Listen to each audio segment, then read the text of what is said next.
Hello everyone, welcome back to my channel. ఈరోజు మన ఛానల్లో ఒక ఎమ్మి రెసిపీతో మీ ముందుకు వచ్చేసానండి. చాలా అంటే చాలా ఈజీగా చేసుకోవచ్చు. ఇక దీని టేస్ట్ విషయానికి వస్తే కనుక నోట్లో పెడితే ఇట్టే కరిగిపోతుందండి. చాలా టేస్టీగా ఉంటుంది. మీరైతే ఫుల్గా వీడియో చూసేయండి, ఎక్కడ స్కిప్ చేయకుండా. చేసుకోవడం కూడా చాలా చాలా ఈజీ. నోట్లో వెన్నలా కరిగిపోతుంది, అలాగే జ్యూసీగా ఉంటుంది. ఇక రెసిపీ అయితే స్టార్ట్ చేసుకుందాం. దీనికోసం అయితే కనుక స్టవ్ వెలిగించి ఒక బాణలి పెట్టుకోండి. అందులో 1 స్పూన్ వరకు నెయ్యి వేసుకోండి. నెయ్యి కరిగినాక ఇందులో డ్రై ఫ్రూట్స్ మీ ఇంట్లో ఏవి అవైలబుల్గా ఉంటే వాటిని వేసుకోండి. నేను ఇక్కడ కాజు బాదాంను మాత్రమే వాడుతున్నానండి. మీకు నచ్చితే కనుక మీ దగ్గర ఏవి ఉంటే అవి వేసుకోవచ్చు. వీటిని దోరగా నెయ్యిలో ఫ్రై చేసుకోండి. ఇలా ఇవి ఫ్రై అయిన తర్వాత వీటిని ఒక బౌల్లోకి అయితే కనుక తీసేసుకుందాం. అలాగే ఇంకా మన ఛానల్ ఇంతవరకు సబ్స్క్రైబ్ చేయకుండా చూస్తే ప్లీజ్ అండి సబ్స్క్రైబ్ చేయండి. వీడియో నచ్చితే లైక్ చేయండి. ఖచ్చితంగా మీ ఫ్రెండ్స్ అండ్ ఫ్యామిలీ మెంబర్స్కి షేర్ చేయండి. ఇలా డ్రై ఫ్రూట్స్ తీసినాక అదే నెయ్యిలోని ఒక 1/2 కప్పు వరకు కొబ్బరి తురుమును వేసుకోండి. ఈ కొబ్బరి తురుమును కూడా పచ్చివాసన పోయేంత వరకు నెయ్యిలో బాగా ఫ్రై చేసుకోండి. ఇక్కడ ఎండు కొబ్బరి అయినా వాడుకోవచ్చు, లేదంటే పచ్చి కొబ్బరి కూడా వాడుకోవచ్చు. నేను ముందు రోజు కొట్టిన కొబ్బరిని అయితే కాస్తంత డ్రై అయినాక దాన్ని పొడి కొట్టేసుకొని దానిని వాడుకున్నానండి. ఫ్రెష్గా ఉన్న కొబ్బరి అయినా కానీ చాలా బాగుంటుంది. అలాగే ఇందులో 1 స్పూన్ వరకు పంచదారని వేసుకోండి. వేసుకొని ఈ కొబ్బరితో పాటు పంచదారని కూడా ఫ్రై చేసుకుంటే మెల్లగా మెల్ట్ అవుతుందండి. ఇలా మొత్తం అంతా కలుపుకుంటూ ఫ్రై చేసుకోవాలి.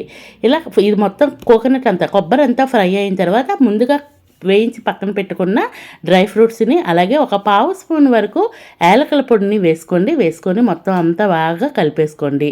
ఇలా కంప్లీట్గా కలిసిపోయిన తర్వాత 1 స్పూన్ వాటర్ వేసుకోండి. ఇలా ఆ వాటర్ వేసేసి మొత్తం ఆ వాటర్ అంతా బాగా ఆ కొబ్బరిలో కలిసిపోయేంత వరకు కలుపుకొని ఫైనల్గా అయితే ఈ స్టేజ్లో స్టవ్ ఆఫ్ చేసి పక్కన పెట్టేసుకోండి. నెక్స్ట్ అయితే ఒక మిక్సింగ్ బౌల్ తీసుకొని 1 కప్పు వరకు మైదా పిండిని లేదా గోధుమ పిండిని తీసుకోండి. అలాగే ఇందులోనే టేస్ట్ తగ్గ ఉప్పును వేసుకోండి. మైదా పిండితో అయితే కనుక టేస్ట్ బాగుంటుంది. హెల్తీగా చేసుకోవాలి అనుకుంటే గోధుమ పిండిని వాడుకోండి. అలాగే 1 స్పూన్ వరకు నెయ్యిని వేసుకోండి. నెయ్యిని కానీ లేదంటే నూనెని కానీ ఏదైనా వేసుకోవచ్చు. వేసుకొని మొత్తం పిండిలో బాగా కలిసేంత వరకు కలుపుకొని కొంచెం నీళ్ళని వేసుకొని రెగ్యులర్గా చపాతీ పిండి ఎలా అయితే కలుపుకుంటామో అదే విధంగా పిండిని అయితే కనుక మెత్తగా వచ్చేంత వరకు కలుపుకోవాలి. ఇలా కలుపుకున్న తర్వాత పైనుంచి 1 స్పూను నూనెని వేసేసి మొత్తం అంతా ఈ పిండిలో బాగా కలిసేంత వరకు కలుపుకొని ఈ పిండిని మూత పెట్టేసి పక్కన పెట్టేయండి. పిండి అనేది ఆరిపోకుండా ఉంటుంది. ఇలా కలుపుకోవాలి, స్మూత్గా ఉండాలి పిండి అనేది. ఇలా పక్కన పెట్టేయండి. నెక్స్ట్ అయితే కనుక స్టవ్ వెలిగించి ఒక బాణలి పెట్టుకొని ఏ కప్పుతో అయితే పిండి వేసుకున్నామో అదే కప్పుతో 1/2 కప్పు నుంచి 1/4 కప్పు వరకు పంచదారని వేసుకోండి. పంచదార లేదంటే ఈ ప్లేస్లో బెల్లాన్ని కూడా వేసుకోవచ్చు. అలాగే 1 కప్పు వరకు నీళ్ళని వేసుకోండి. వేసుకొని ఈ పంచదార మొత్తం కరిగేంత వరకు ఇలా కలుపుకుంటూ కరిగించుకొని ఇలా స్టిక్కీగా అయినప్పుడు స్టవ్ ఆఫ్ చేసి పక్కన పెట్టేయండి. అలాగే ఈలోపే చూస్తే పిండి బాగా నాని ఉంటుందండి. ఇలా నాని ఉన్న పిండిని చిన్న బాల్స్ లాగా అయితే తీసుకొని వీడియోలో చూపించిన విధంగా చపాతీ కర్రతో రోల్ చేసుకోండి. నేను ఇక్కడ పొడిపిండి జల్లుకోవట్లేదండి. కాస్తంత నూనెని అప్లై చేసుకొని చపాతీలాగా అయితే రోల్ చేసుకుంటున్నాను. ఇలా రోల్ చేసుకోవటం వల్ల ఏంటంటే మనకి ఆయిల్లో ఫ్రై చేసుకునేటప్పుడు ఆయిల్ అనేది అస్సలు పాడవకుండా ఉంటుంది.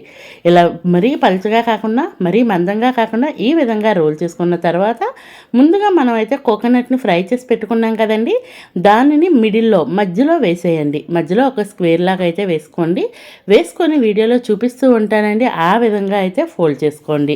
ఒక బాక్స్ లాగా అయితే వస్తుంది. ఇలా ఫోల్డ్ చేసుకొని కాస్తంత నూనెని మళ్ళీ చేతికి రాసుకొని బొబ్బట్టులు ఎలా అయితే ఒత్తుకుంటామో అదే విధంగా అయితే కాస్త నూనెని రాసుకొని ఇలా పలుచగా కాకుండా మందంగా కాకుండా స్టఫింగ్ అనేది బయటికి రాకుండా ఉండే విధంగా అటు ఇటు తిప్పుతూ ఇలా ప్రెస్ చేసుకొని ఒత్తుకొని మనం వేడి ఆయిల్లో ఫ్రై చేసేసి లో టు మీడియం ఫ్లేమ్ పెట్టుకొని మంచిగా ఫ్రై చేసుకోండి. లోన వరకు ఫ్రై అవ్వాలి అంటే మీడియం ఫ్లేమ్లోనే మాత్రమే ఖచ్చితంగా ఫ్రై చేసుకోవాలి. హై ఫ్లేమ్లో అయితే పైన కలర్ వచ్చేస్తుంది కానీ లోన అయితే వరకు కుక్ అవ్వదు.